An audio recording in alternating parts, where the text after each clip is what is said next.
ये पब्लिक है, ये सब जानते हैं, पब्लिक है। अंदर क्या है बाहर क्या है ये सब कुछ पहचानती है, ये पब्लिक है। My darling, respected leaders, ये पब्लिक है।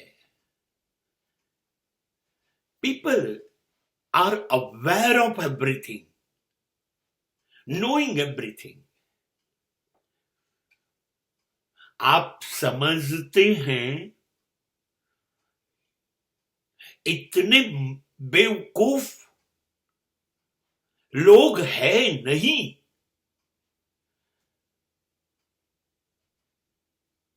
It is a counter part of your statement. आप उनको मूर्ख कह रहे हैं, वो आपको मूर्ख समझते हैं।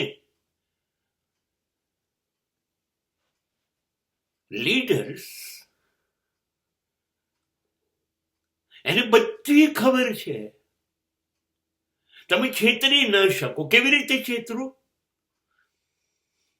સવારે ઉઠે છે ત્યારે દૂધની થેલીના ભાવ વધ્યા છે, શાકના ભાવ સવારે વધેલા જ લાગે છે, ગાડી લઈને નીકળે છે, વાહન લઈને પેટ્રોલના ભાવ આસમાન પર છે। બપોરે સ્ત્રીઓ કરિયાણું ને ફળો ખરીદવા કદાચ ફ્રૂટ્સ માટે નીકળે, એને ભાવ દેખાય છે।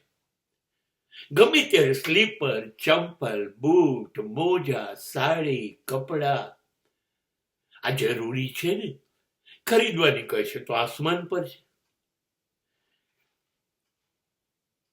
તમે અમને એટલું તો કહો કે મનોજ કુમારે કહ્યું તું રોટી કપડા મકાન, એ તો બધાને જોઈએ કે નહીં? એ આપી શકો છો? તમને તો વાયદા કરવા સિવાય કશું ફાવતું નથી। You are not a man of promise, you are a man of missing promises. પબ્લિકને બરાબર ખબર પડી ગઈ છે તમે છેતરી રહ્યા છો।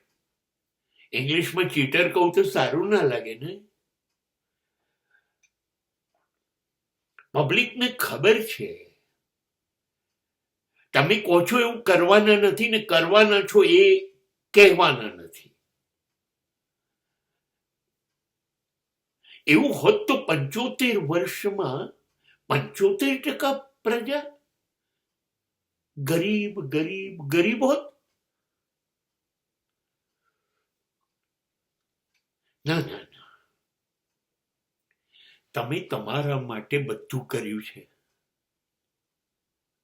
જુઓ ને, ખાદીના ચપ્પા લેંગા, ખાદીની સાડીઓ, ખાદીના ડ્રેસ તમને ખબર છે 1000, 2000, 5000 રૂપિયા મીટર છે। જય હો બાપુનો, ખાદી પહેરો।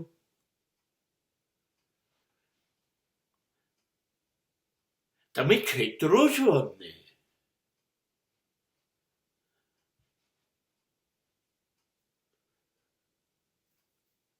તમે માત્ર તમારો વહીવટ ગોઠવે છે। મને બતાવો રાહુલ ગાંધી, અખિલેશ યાદવ, ઉદ્ધવ ઠાકરે, રાજ ઠાકરે, અબ્દુલ્લાઓ, પ્રિયંકા ગાંધી, પ્રિયંકા વાડ્રા, રોબર્ટ વાડ્રા, ઇન્દિરા ગાંધી, ચરણજીત સિંહ, દેવી દયાળ, કેટલા બધા ગણાવું? આખી સીધ, આખું મારો એપિસોડ ખતમ થઈ જશે। આમાંના કેટલા જણે ક્યાં નોકરી કરી? કોઈનો બિઝનેસ ચાલે છે? અચ્છા, તો આ લોકો કરોડોની ગાડીમાં ફરે છે કેવી રીતે? ના, એટલા પૈસા તો પાર્લામેન્ટમાં કે વિધાનસભામાં તમે સભ્ય બનો તો એટલા સરકાર નથી આપતી કે તમે આ અય્યાશી કરી શકો। તમે લોકો 140 કરોડ લોકો જે જુદા જુદા સ્વરૂપે વેરા ચૂકવો છે ને, એમાંથી અય્યાશી કરો। ये पब्लिक है, ये सब जानती है. તમે જે જાહેર કરો છો ને, જેને રેવડી કહ્યું રાજકારણીઓએ, પાણી મફત, વીજળી મફત, બસ મફત, સ્ત્રીઓને પૈસા મફત, ખાવાનું સાવ અડધા કિંમતે અથવા સસ્તું ગરીબોને, એ બધું તમારા બાપુજી કમાઈને નથી લાયા, તમારા દાદાજી નથી કમાયા. 140 કરોડ લોકો જે વેરો ચૂકવે છે ને, એમાંથી તમે લોકો આ બધું જાહેર કરો છો. ये पब्लिक है, ये सब जानती है. નહીતર રાજીવ ગાંધી જેવો ચોખ્ખો પ્રધાનમંત્રી એવું કહે કે હું ગરીબો માટે 100 પૈસા મોકલું છું, એમાંથી 8 જ પૈસા તમારા સુધી પહોંચે, આવું કહે. ये पब्लिक है.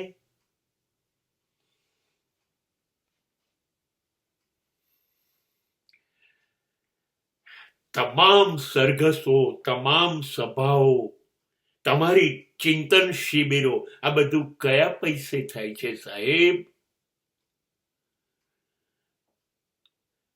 તમારી ચૂંટણી સભાઓમાં લાખો માણસોને વારી ઘડીએ ભેગા કરવાનો ખર્ચ તમને કોણ આપે છે?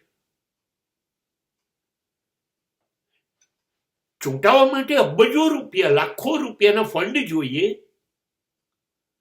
નસીબ માનો એ તો ટાટા હતા, બિરલા હતા, અંબાણી છે, અદાણી છે, આ બધા તમને આપી દેશે, કેમ કે ચૂંટાયા પછી તમે આપી જ દેવાના છો.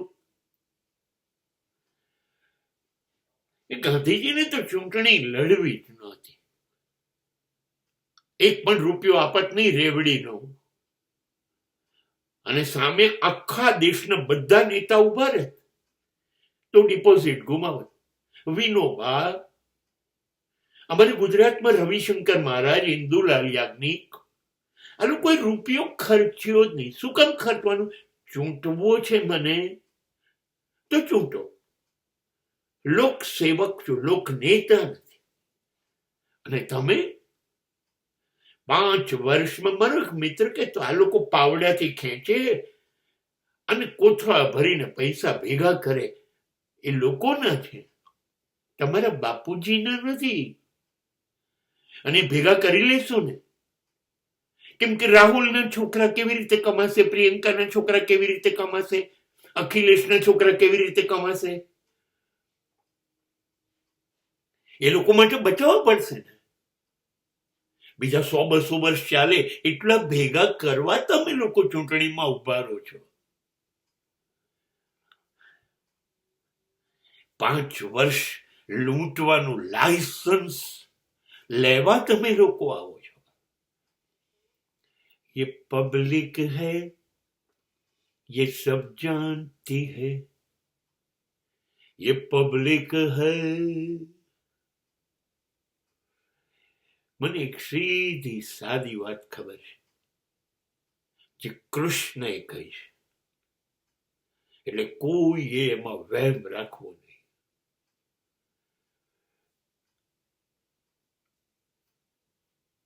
કરેલું કર્મ ફળ આપે જ છે.